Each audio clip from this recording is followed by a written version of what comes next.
are you creating dangerously? I love that. I teach that.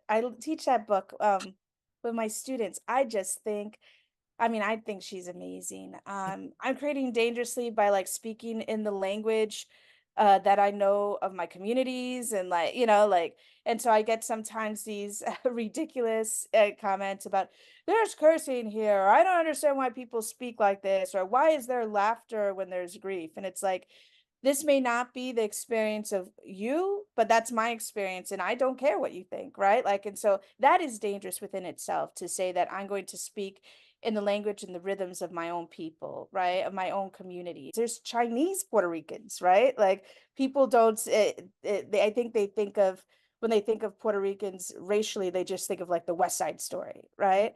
And so inside of my book, I also I thought about that a lot, right? Like having depictions of Black Puerto Ricans and mixed Puerto Ricans and brown Puerto Ricans. That was important to me.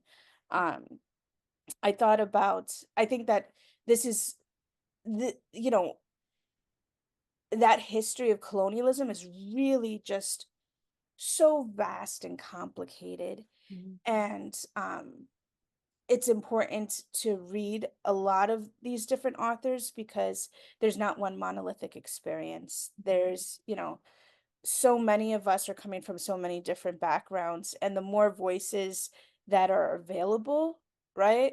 Mhm. Like my voice is very different than Jennifer Maritza McCauley's, right? Is very different than Melissa Costaquino's, right? And so, and that's just in the diaspora. Like we're not even talking about in PR, right? And so that's why it's so important to promote lots of our stories.